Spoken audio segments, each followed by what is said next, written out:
Peace, peace, peace. This is your international sales and marketing hitman, Tiger Toledo, and you already know what it is, man. You rock it with the best. You heard? Diddy, man. I've been watching the score on this dude for a very long time. I've been keeping an eye on Diddy for a very, very long time. For those that don't know, I am from Brooklyn, New York. So Diddy was very instrumental in the New York flavor, the New York sound, the type of music that he brung, the type of swag that he brung. Very influential. If people say that Diddy didn't influence them in some way, somehow, they're lying. If you watch this dude at all, if you dance to any of his music, he's been moving you. He's a very influential character. Today, someone that at one point I looked up to this dude. And what wasn't to look up? The dude was super cool. He was a brother. He looked like he had some form of consciousness in and out with the consciousness, right? But not on a steady stream with it. But he introduced the whole Black excellence thing. He made great music. He was a producer. He was a jet setter. A lot of young Black men looked up to this guy. A lot of Black men looked up to this guy. And the fact, I mean, they bring him down, man. And we're going to talk about it. You know, we're going to talk about how the demise of this brother. Now, I'll tell you, from a lot of New Yorkers didn't rock with him for a very long time because he was, you guys probably heard of the curse of Bad Boy Records, right? Living in New York, we didn't know it as a curse. We knew it as he did shady dealings with his artists. And we always thought that was foul. I think more people from outside of New York rock with Diddy more than New Yorkers rock with Diddy. Because there was a time that you couldn't pay a New York artist to sign with Diddy. Because they knew that they would get the short end of the deal. They knew that they would get the short end of the deal if you ever signed to Bad Boy. You know what's interesting is Diddy did a lot of music that actually spoke about the situation that he's in right now. He almost prophesized it. If not, he did prophesize it.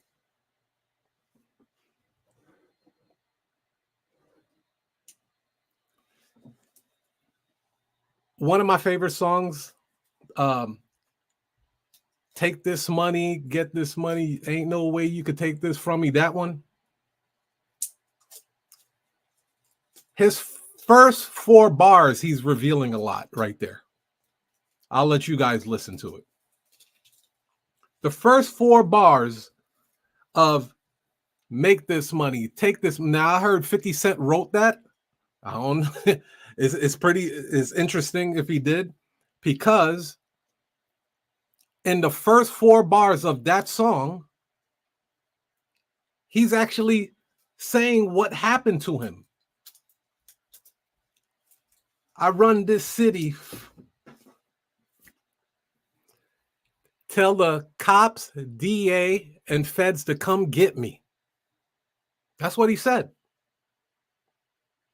And then here's the most ill part of that. Here's the most ill part. And maybe I haven't seen anybody spoke about this. At the end of that song, he says, "Not guilty and I'm filthy." He says, "Not guilty and I'm filthy." Now, let's not take it out of text where it says, I'm filthy, like he's filthy rich. No, no, no, no. If you're incarcerated or you are being trial for something, that means you have dirt on your hands. Right or wrong? That means they caught you doing some dirty, devious shit. He's letting you know that he's filthy. Like he has a lot of dirt and they still couldn't prosecute him. They still couldn't prosecute him during that shooting. Now, mind you, he did have Johnny Cochran as a lawyer at that time. Johnny Cochran's no longer around. He's no longer around. So there's another song, I believe it's on the Black Rob album. No, I take that back. It was on a Diddy album when I think it might have been I Need a Girl or the remix with Genuine and Winans on there, right? He says in the song that how much he has a trifling mind. These are like his affirmations to himself, like he's letting the public know he is trifling. Share your thoughts, you guys. Share your thoughts on this. Diddy has been telling you the type of nigga he's been for a very long time. He says it in songs. Like R. Kelly was writing songs about shit that he was doing, and people thought it was just a good song, but it was actually situations, debauchery that he was doing, and he made a song out of it and made money off of it, off of the precious souls of those young girls. They're not dead, but they're dead inside. Let's be honest. So New York wasn't rocking with Diddy like that for a very long time. He turned a lot of people off when what was that? The school stampede, when people got stomped out and I think like 9 people died on that. New York started saying, whoa, this dude's party is killing people already out the gate. His parties are killing people. He had to lay low for a little while. I'm telling you when I was growing up in New York, how it was going down. He had to lay down for a little while, keep his head low. And then he reemerged with this super hot banger with one of the hottest beats in New York City at the time, which was Craig Mack, Flavor in Your Ear. Everywhere you went, that beat was playing. Boom, boom, boom, boom.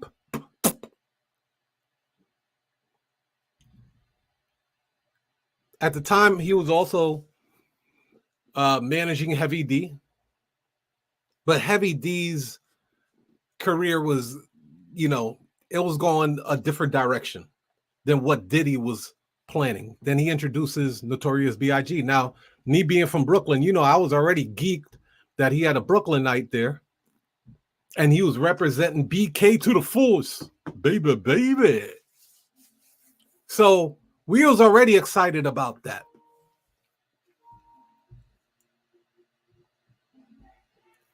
Next thing we know, Craig Mack is basically a one-hit wonder. Never comes out with no flyers of music besides the Flavor in Your Ear remix. After that, you never heard from Craig Mack anymore. So he pushes the Brooklynite, Notorious B.I.G. Now, one thing I could tell you about me being in the music industry in New York, and I was also in the music industry here in Chicago. If you're looking to have a a great relationship with your wife, or like you hope to get married one day, and so, listen, that industry does not cultivate great marriages. I'm just letting you know. When you have people willing to sell their soul for a feature, not even a feature, I'm sorry, that's way ahead of the game. There are people that are willing to sell their soul just to be on the video as an extra.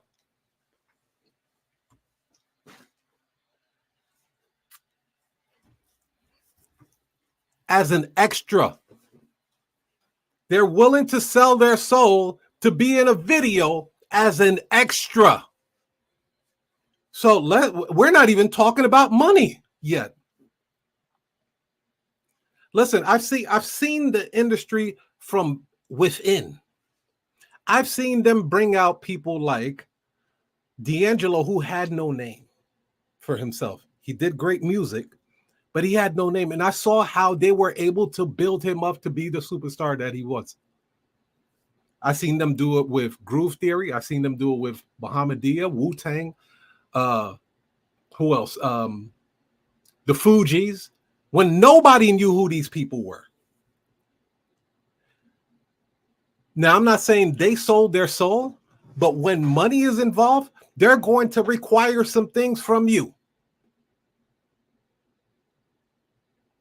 If I continue to put you on this level, I'm going to need you to do some things for me. See, when they ask you to sell your soul, it's not like this motherfucker's sitting at a red room with horns on and a tail swinging, saying, hey, if you want to be a success in the music industry, sign your soul over to me. That's not how it works. They make a proposition to you. They make a proposition of exactly what you're looking for. Jay-Z said it in one of his songs. He said, fame is more powerful than heroin. Drop your comments. Talk to me, people. Talk to me. Y'all on here. I see you. He said, fame is more powerful than heroin.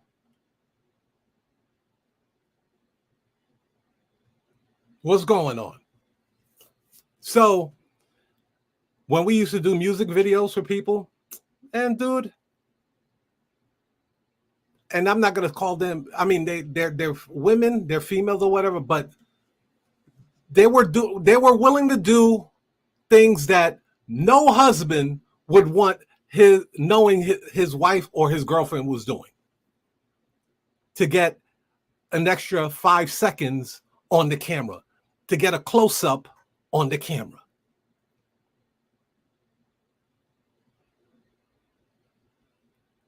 This is what they were doing.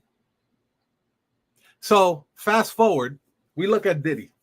Where did all of this stuff occur? It was happening a long time ago. In New York, we knew this nigga was violent. He was violent with other music executives. He was cracking bottles off of, who was that dude that he hit in the head with a bottle? Was it Steve Stout? He was hitting other executives in the head with bottles. This dude's been violent for a very long time. Him hitting on women, you guys seeing the video of him hitting on Cassie, that's not his first time striking a woman. You could tell just by the video that you saw. He didn't just smack her. He stomped her like she was a dude, and then dragged her by her hair like a caveman. That wasn't the dude's first go around. What up, Gina? Yes. Chime in on this Diddy thing we talking about, man. Now, I tracked it, right? I said, okay, I saw how everything unfolded. And I said, okay, what happened before the whole Cassie situation. What happened? What event took place right before the Cassie situation? And here's the event that took place. There was a company that was paying him $60 million a year. 60. Now, you guys seen Diddy's lifestyle. He's in private jets, he's in yachts and stuff like that. I mean, him getting what I don't know how much it comes out to, maybe five mil a month or some shit like that. But $5 million a month for him is probably upkeep for his home, his jet, and all of that other stuff. I don't know the guy's finances, not pocket watching, don't care. But the company that was paying him was a company that he had a very long standing with, which was, if I'm not mistaken, I know it was Ciroc, but Ciroc is just one of their companies. Then he went into De Leon, which was part of the Ciroc family. I forgot the name of it. I think it's called Diago or some shit like that. He wanted to promote De Leon, which was a cognac, to a more broad market. Meaning he wanted to take this urban drink that was being promoted as an urban Hennessy, because even Hennessy is promoted like an urban brand. He wanted De Leon, who he was promoting, and they were paying him $60 million a year for. He wanted them to promote the De Leon cognac to a broader market, and they said no. They said no. It's our company. We don't want to promote it like that. We're good with the urban market. Keep taking this 60 mil and shut the fuck up. Partially, this is from greed that got Diddy in this hot water right here. Greed. Greed is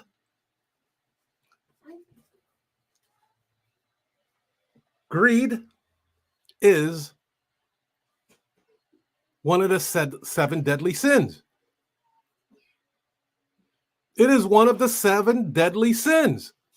Greed.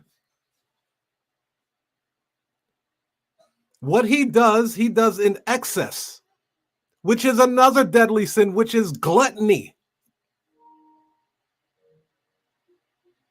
That's another. This dude is knocking down deadly sins like it's TEKK. So boom, he turns around and tells. I need to find out what their name is. Hold on, you guys could do it alongside with me. Hold on, what's their name? Ciroc.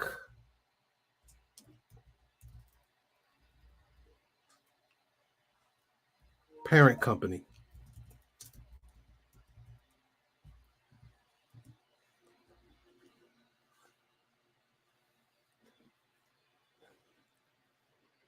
Diageo. That's their name. Diageo. Ciroc is a brand of alcoholic beverages produced in France since 2023, which is owned by the British-based multinational alcoholic beverage maker Diageo. The brand family includes vodka, flavored products containing vodka and brandy. They're damn near a conglomerate in the liquor business. Ciroc was just one of the liquor companies that they own. It wasn't the only one.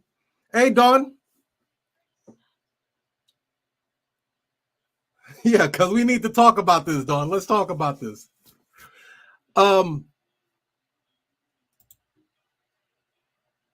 So Ciroc was just one of the companies that, and they took Ciroc public, by the way.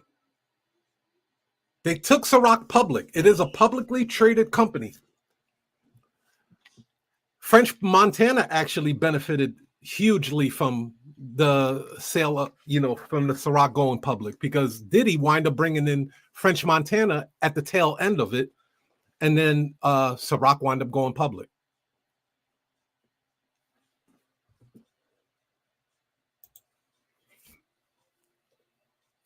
Gina says, hey, we called groupies hoochies. Yeah, it's the first time he got caught. Yes. Now, he does have a record already.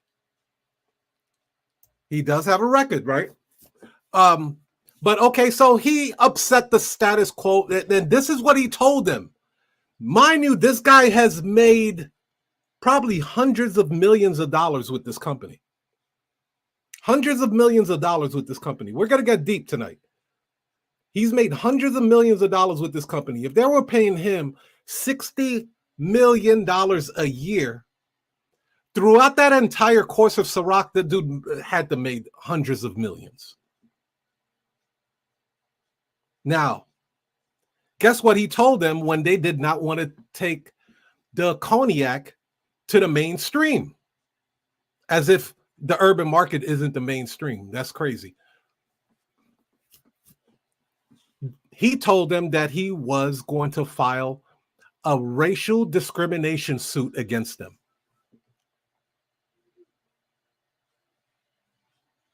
He tells them that he is going to file racial discrimination lawsuit against them.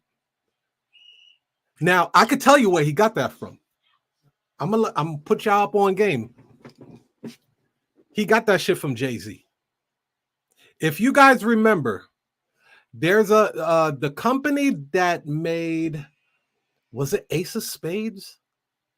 The company that made Ace of Spades was paying Jay-Z. It was a liquor deal, right? And Jay-Z turned around. This is what he did first, though. This is where Diddy missed that punchline. Jay-Z ordered an audit on the company that made Aces of Spades.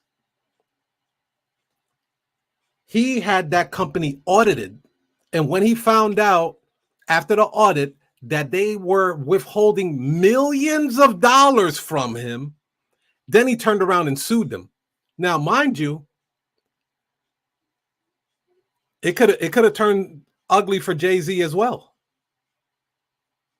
And according to some of the allegations, he may not be in, out of hot water yet, because Diddy was his man's. Now, Damon Dash said, "Hey, look, when it come to me, I didn't rock with Diddy parties like that. That wasn't my thing. But I don't know. Maybe Jigga Man was out there at the Diddy parties and the freak offs." Now, mind you, you got to remember he had different levels of parties. Different levels of parties. He had, of course, his all-white parties, which was, at the Hamptons doing his thing and make a big spectacle of it. And they start putting it in movies and TV shows, all-white parties and stuff like that. But then you had the VIP parties. Now, VIP parties was invite only. Even some of his bodyguards weren't allowed to come to those VIP parties because of the baby oil slip and slide functions and episodes that were happening at the location. They didn't need too many prying eyes. Even Jamie Foxx, they had an interview with Jamie Foxx that said, they asked him about the Diddy parties, and he was like, yo, I actually went to one of the Diddy parties. And he said, I came with a video camera, one of them handheld video cameras. And he's like, yo, Diddy, I want to film this, man. This shit is going to be hot, blah, blah, blah, blah. Diddy said, hell no. He said Diddy was damn near ready to fight him. He was like, you can't bring no camera in here.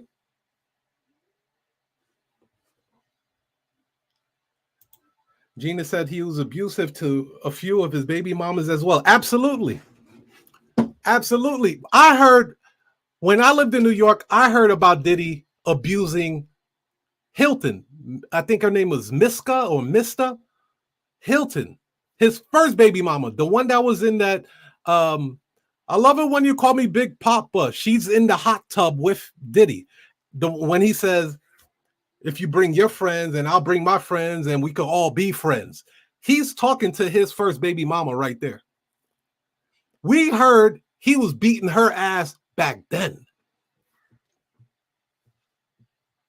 Back then.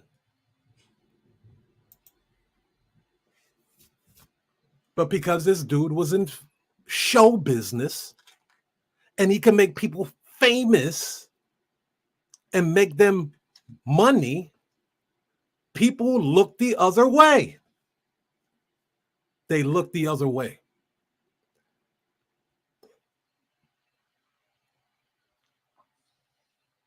Which is fucked up. I have a daughter. Even if I didn't have a daughter, I don't like seeing no woman get beat by some grown ass fucking man.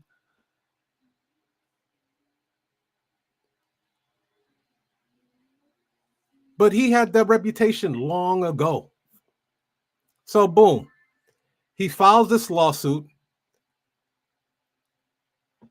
They found out that Diddy meant business. He was dead ass serious, that he was going to sue them for racial discrimination for not taking one of their liquor companies to a broader market. But Diddy's on that. He was audacious like that, right? He was in your face like that. That was a different. But the old saying goes, don't throw rocks if you live in a glass house, nigga.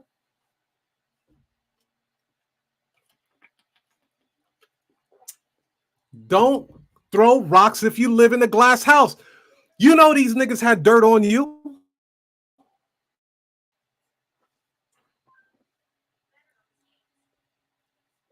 Next thing you know, a couple of weeks go by, and boom, Cassie out of nowhere. Listen, this is my opinion. I believe that the liquor company got at Cassie. They already knew Diddy was doing dirt. They told Cassie there would be a huge payday for her at the end because, mind you, she came forward, and I'm not trying to shame her or anything like that. But what I'm saying is, isn't the timing a bit peculiar though? You already got married to a whole nother dude. You got a whole husband at the crib. 5 years went by.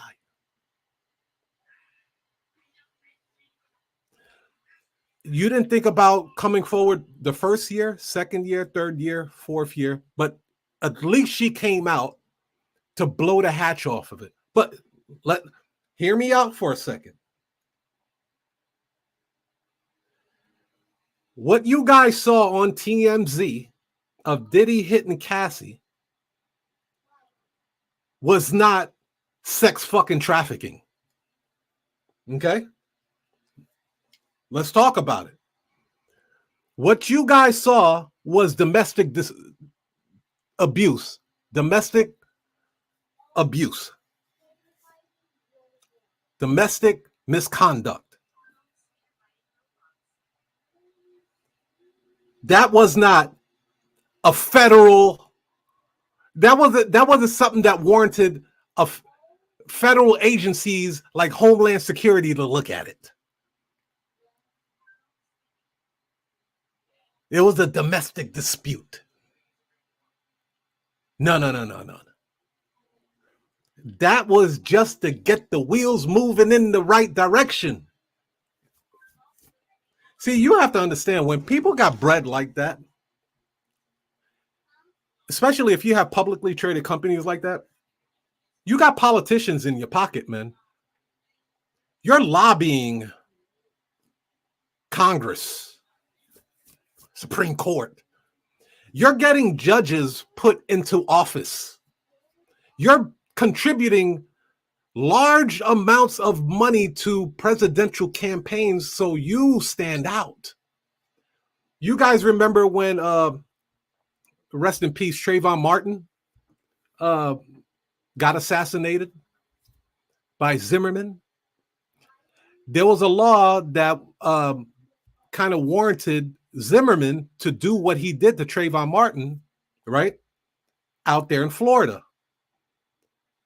Do you know Coca-Cola was one of the companies that was financially backing that law? Now you would ask yourself, what the hell does a cola beverage company have to do with that? Listen, they put people in office. So as far as they were concerned, they said, Diddy, we made you into this billionaire. How dare you turn your back and try to bite the hand that feeds you? You ain't make no damn $60 million on no music album. You didn't sell that many copies, nigga.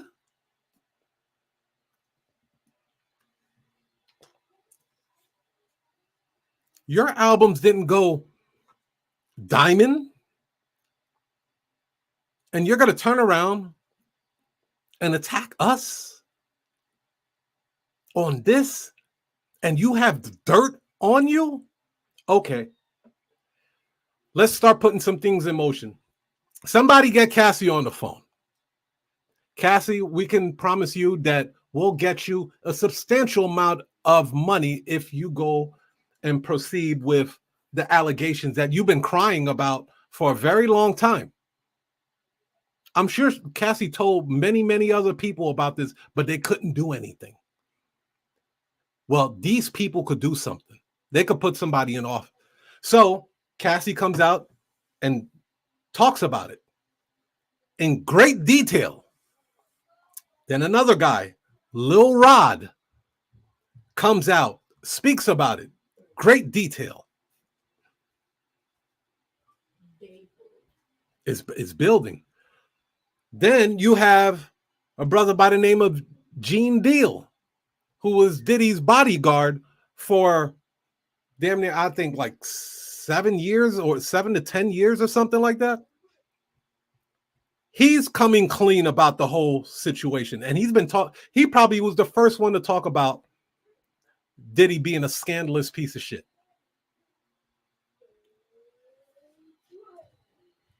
Gene Deal. He was Diddy's first in command bodyguard. He saw it all.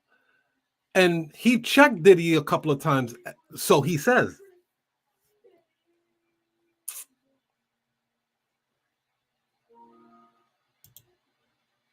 Gina says, yeah, got that one. So again, you guys could drop your comments. I'd love to get your intake on what has been unfolding. We're seeing the assassination of an icon. Let's call it what it is. This is the assassination of an icon right before our eyes. Some people may say the revolution may be televised. You're looking at a guy that influenced decades of people, at least 30 years. My entire childhood is influenced by this guy.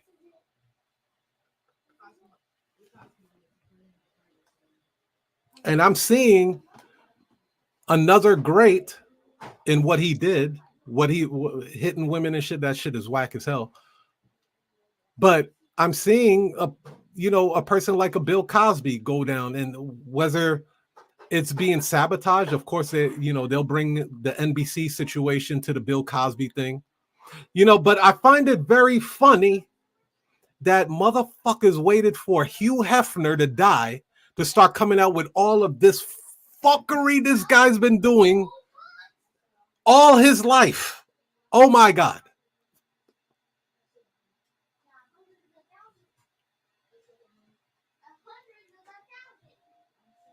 He, if any, Hugh Hefner probably had the most dirt on most politicians and Hollywood actors and everybody put together. Heck, the guy had a magazine of people showing their snatch. You're gonna tell me there wasn't a high level of manipulation there? A buddy of mine lost his girlfriend to Hugh Hefner. He left Illinois to go out to California to pursue his music career with his fiance at the time. She was a beautiful blonde, goes out there to the Playboy Mansion one time. Wedding's off. Wedding is off. She's about a week later, she's living at the Playboy Mansion. This nigga lost his whole fiance to Hugh Hefner. Why? Because this dude was promising them fame, fortune, notoriety, respect. All you have to do is show a little skin. Like these snakes. And I believe Diddy is a snake. I love the way he promotes movies and music and stuff like that. I'm not going to take anything away from his business acumen, but I think he's a piece of shit. I think he's been a piece of shit for a very long time.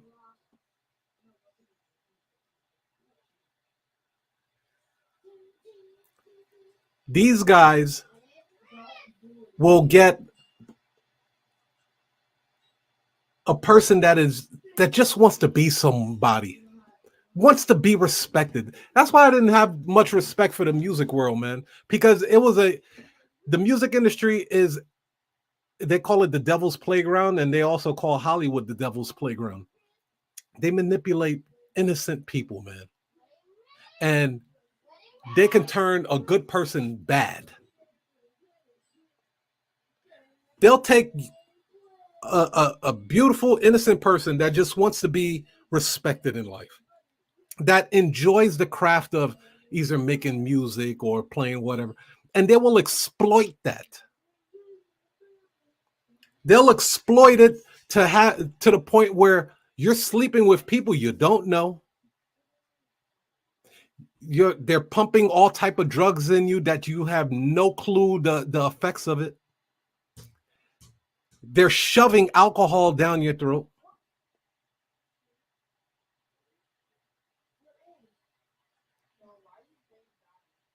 And then when they use you and abuse you, they'll tell you that nobody's going to listen to you. Because they came into your world and they took over your world. Now you're just a victim kicking rocks for the rest of your life. That new girl that just came out, I think her name Talia. She is the 11th person to come forward on Diddy. She said she was raped. Woke up. She was drugged. Woke up with strangers in the bed. And here's the crazy thing. They said this dude videotaped the whole thing and then he published it on the porn circuit. How crazy is that? That Diddy, now this is alleged, I don't know if he did it or not, but this is the claims that she is making and her lawyer is making. You can look it up. She just came forward yesterday. She has one of the biggest attorneys representing her. This is the attorney. I think her last name is Allred. She was responsible for help prosecute O.J. Simpson, help prosecute Bill Cosby. Like, this is what she does. So this woman said that he filmed it and then he put it on the black market, the dark market, whatever you want to call it, and sold it as porn. So this is where the RICO statute is saying that, hey, you've used sex trafficking to make money to fund your enterprises.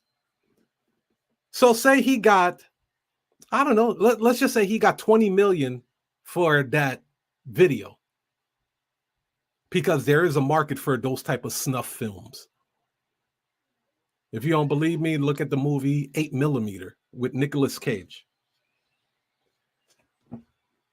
Snuffser creates this snuff film, sells it for 20 mil. Then he takes that 20 mil and throws it into Bad Boy. And then Bad Boy makes another 40 mil, 60 mil. Then he takes that money, throws it into Sean John. This is where all that Rico shit coming from. Somebody come over to his freak off party, and he brokers a deal. Now, according to Cassie's allegations, he was bringing in prostitutes from different states. Say this politician is into male prostitution.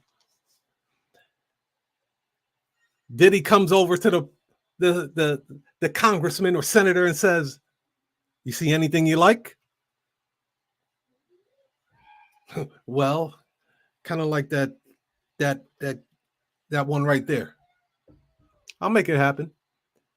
But before you go, and I give you the room to go to meet up with him, there's something I've been trying to get past. I'm having a real hard time getting zoning for the new Sean John store. And it's in your area. Is there something you could do about it? Yeah, there's something I could do about it. Great. Go meet Emmanuel over here at 5 doors down the hall. And Emmanuel, who is a male prostitute, is waiting there. Deal gets brokered for a sex act, sex trafficking.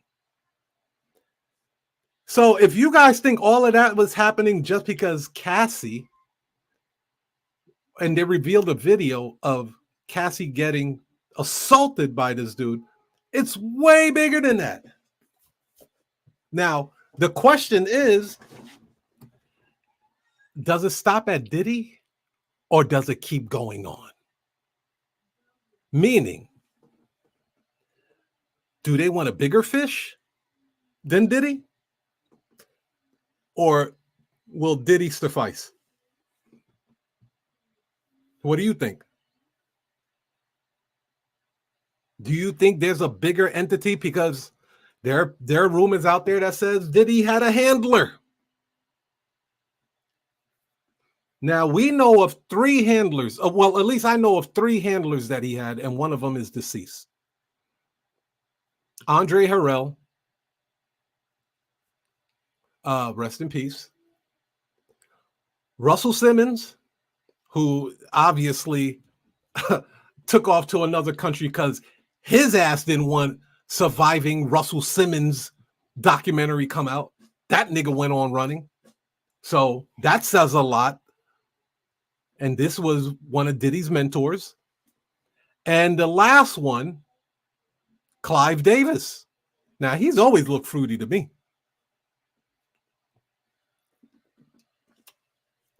Very, very powerful. This is the guy that put out Whitney Houston. Extremely powerful. This was the person that gave Diddy his first big major record deal.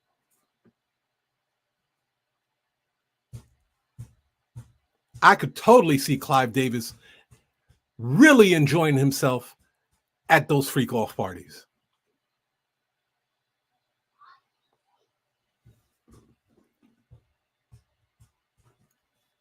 This is very heavy. Now, many people know that there are allegations about different people being at a lot of celebrities being at these parties.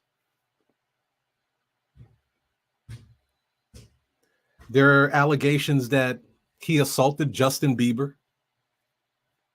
And Justin Bieber is actually, if I'm not mistaken, they said he's been very vocal about his relationship with Diddy, and it wasn't a pleasant one. Now, we can look at that too. I mean, it goes real deep. Usher, and that's my man, Usher, man. This is Usher, man. This is yeah, man. That man. Love Usher music. But when Usher was young, Diddy had custody for him for whatever reason. I don't know where Usher parents was on that one. And they put him in Diddy camp, which was called Flavor Camp. So Usher was supposed to learn under Diddy and live under Diddy's roof for like a year or something. And Diddy was responsible for grooming Usher. Now, how did Diddy get in contact with Justin Bieber? Through Usher.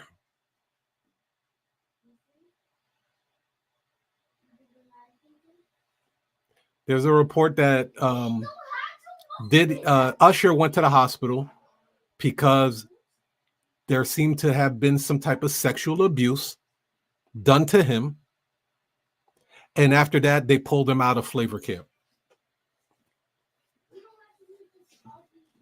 They pulled him out of Flavor Camp after that.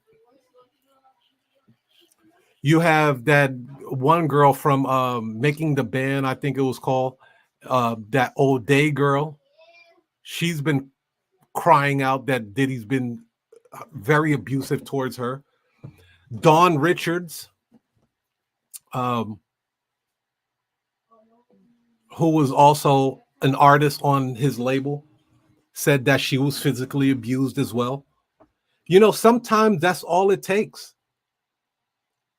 And if you've been doing that much dirt, man, karma gonna see you, man. If it's true there's any link to him and Biggie getting killed or him and Tupac getting assassinated, dude, his karma has been smoldering for a very long time. His karma has been waiting on him with a vengeance, with a wrath to kill, because he has blood on his hands.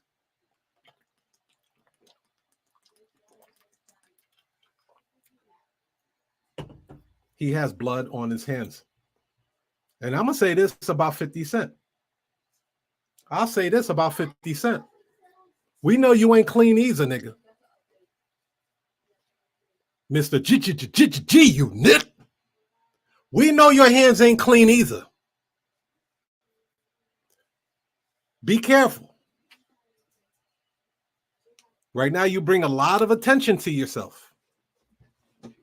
You're going after Diddy. You're going after Diddy. You're clowning him, and I get it. You have your reasons why you don't like him. But be careful. The streets of New York know that you're not clean, dude. In that mansion, that Mike Tyson mansion that you used to have, we've heard about those parties too, my mans.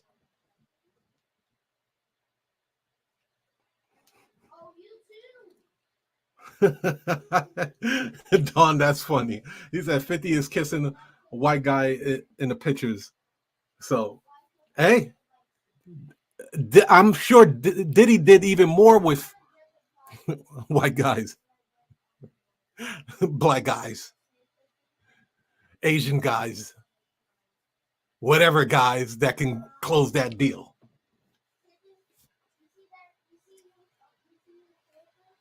Gina said, pride before the fall.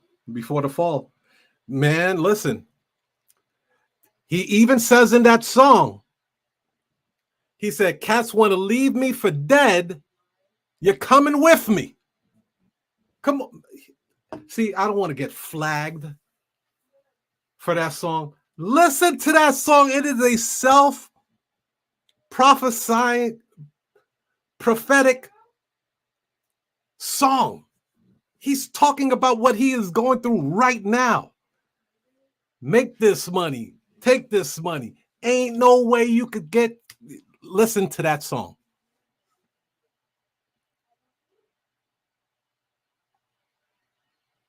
Listen to that song. He says, cats want to leave me for dead. You're coming with me.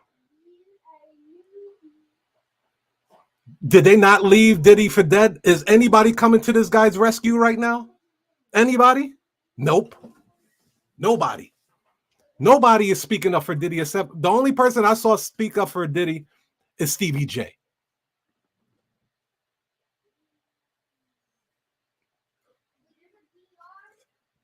Yeah, you're right, Gina.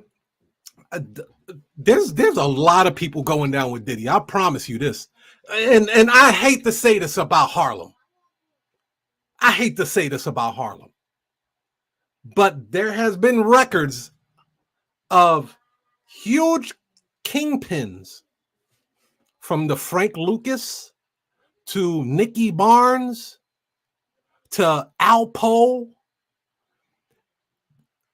Huge gangsters of the world turned around and snitched on people.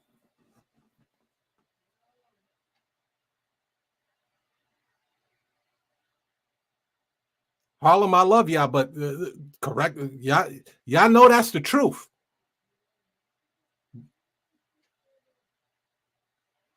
But that's everywhere though. But I'm just saying, like, Harlem has like some really big names that turned around and snitched on their peoples. So big that they made movies about the shit.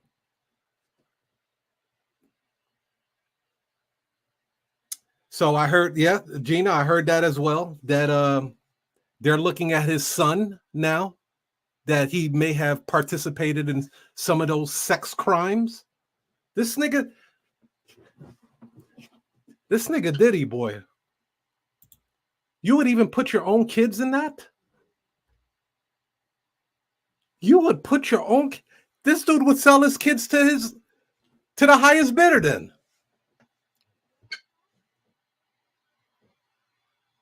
It's disgusting.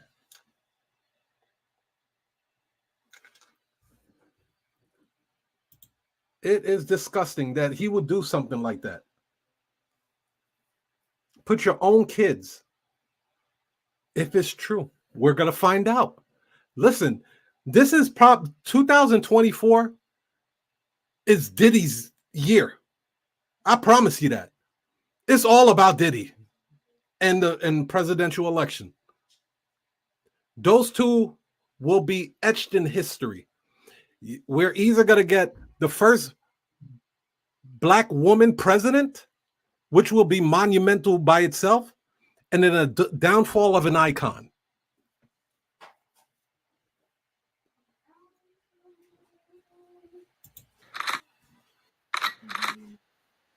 Get ready for this 2024.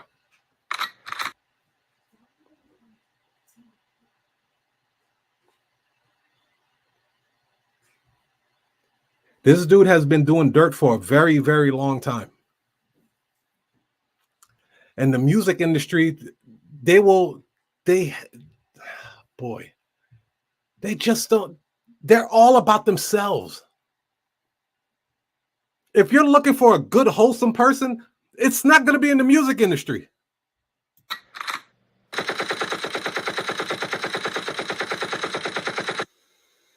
Forget about it.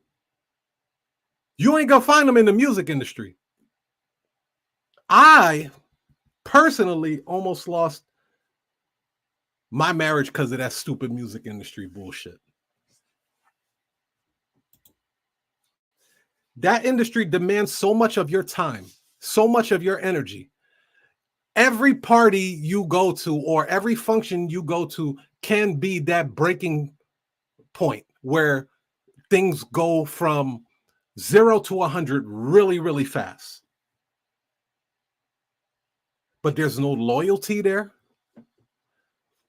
They're snakes. They're backstabbers. They're corrupted. They're devious, diabolical. There are people that get killed in that industry all the time. People go to jail in that industry all the time. It's a mother, man. It's a mother. Dawn says the murders of Pac and Biggie and all the crimes over the 30 years is crashing in now. Yeah. Yeah. They've been linking. What's ill is that they're linking Diddy to both crimes, Biggie and Pac. Listen, Diddy has gotten a pass from Brooklyn. I can honestly say this. Diddy has gotten a pass from Brooklyn because we felt like he had nothing to do with it. But if it is found out, because right now he's in a Brooklyn prison penitentiary. The where they're housing Diddy right now is in Brooklyn. Full circle? I don't know. Karma? I don't know. Bringing you back to the shit that set it off.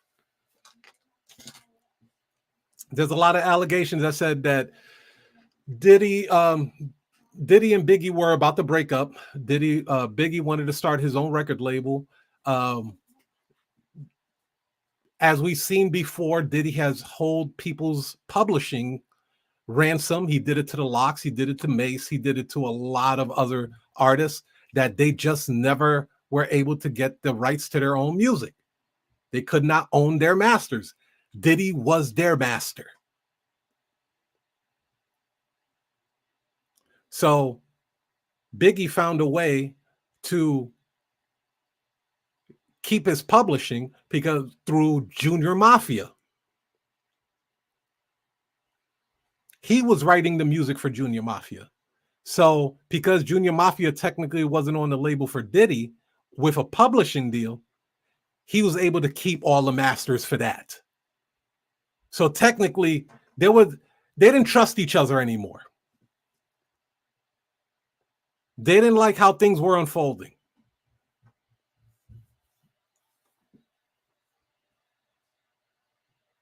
He said the power got to be set. Yeah, Dawn said the way Diddy blew up after Biggie died is crazy. 100% because he went and got a world famous song by Sting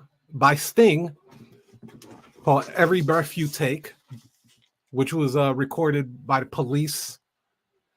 And he used that to create that video, I Miss You, or I'll Be Missing You. That one song played like crazy. It was his redemption song. That's why a lot of people went hands off on him, because they looked at him like he was this grieving best friend. Supposedly Biggie moms can't stand the dude. He's profiting to this day off of Biggie's death. How many remixes of the Biggie album have they come out with already? They remixed the hell out of that album.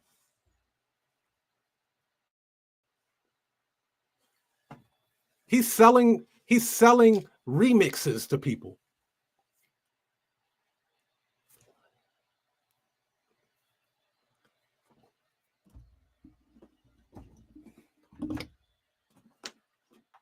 This is crazy.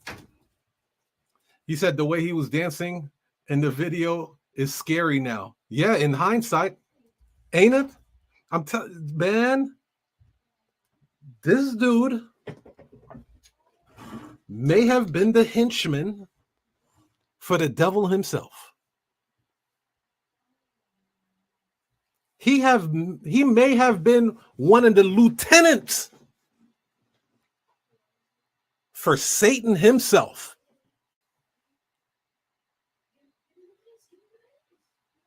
Jeff Epstein definitely was. You see how he ended up.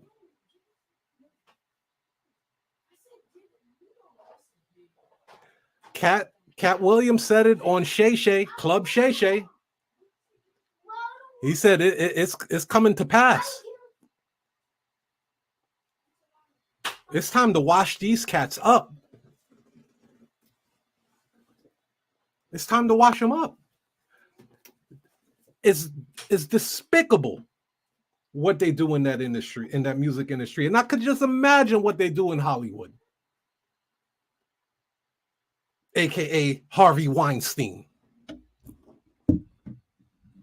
The whole start of the Me Too movement. The fact that there has to be a Me Too movement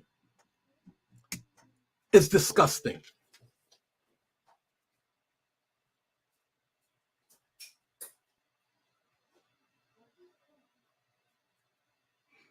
Yeah, Gina says Biggie Moms wants to slap the hell out of Puffy when he sees him. I agree. Wouldn't you? Listen, according to Gene Deal, who was the head bodyguard for Puffy at the time when Biggie got killed, he was the man that pulled Biggie out of the car after he got shot. He said he remembered going to Diddy at Andre Harrell's house in LA or California, wherever it was, and told him that, hey, I just got some intel that people are gunning for us. We either should get bulletproof vests and strap up, or I would recommend get the hell out of Dodge. Now, Gene Deal was in law enforcement. They basically told him, nah, we staying. We're about to go to Scott Storch studio. We're staying. Forget what you're talking about.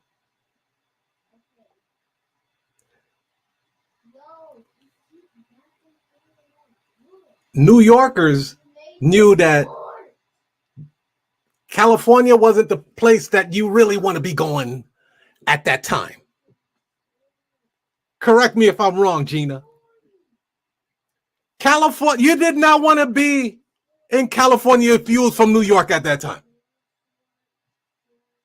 And vice versa.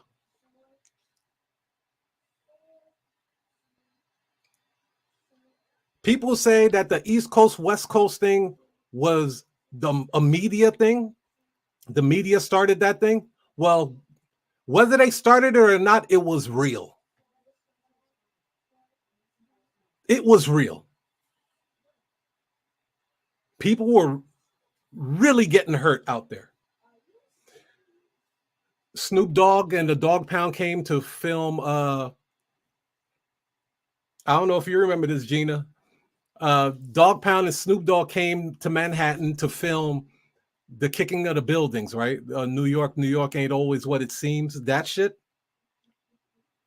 Niggas shot up the trailer. They was like, you're not gonna come to New York and we ain't gonna shoot you up. Completely put an end to that music video. I didn't say shoot in the air. I said they shot up the trailer that they were staying in while they were waiting to do the next shoot for the video. That's why if you look at that video, they ain't walking up and down the street of New York. Now, the history with New York and LA, it's been a touchy one. And it's still a bit of a touchy one. We respect each other. We love each other. But there's some things that have happened in the past that, you just have to be on guard. Somebody from Colorado could go into the Cali and just be cool as shit, dude. Don't have to worry about nothing. But us New Yorkers, we'll go to Cali, but our defenses are very heightened. This is the same people that killed Pop Smoke. So California is gangsta. There's no way around that. And New Yorkers wear their heart on their sleeve. So that's that.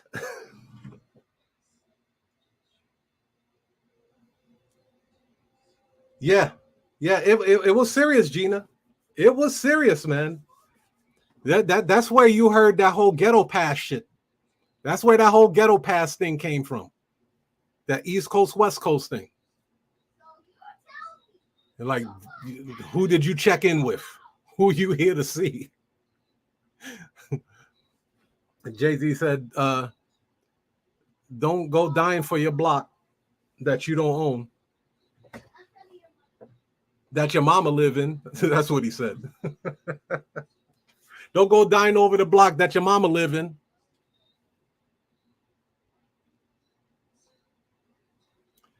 This is the destruction and assassination of an icon. Dude, we saw it with Bill Cosby. They wanted us to believe that a comedian by the name of Hannibal stirred all of this thing up. But if you look at the interview with Hannibal, he said somebody backstage told him to say that, and they would give him $10,000 to turn the attention onto Bill Cosby. And it wasn't even a funny joke if you heard it. He said, what about Bill Cosby? Is he still spiking girls' drinks? And then they said that was the thing that sparked it all. Really? Really?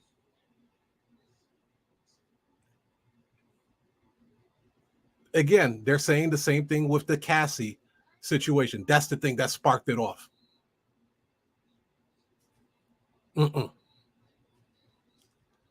You notice that nobody's talking about this liquor company at all? We don't know if Diddy settled what happened with that, but we do know the aftermath of that racial discrimination with Diageo. Nobody's talking about that liquor company. Only a few. I saw John Hope talk about it. I seen Luke from Two Live Crew talk about it. I've seen one other person talk about it.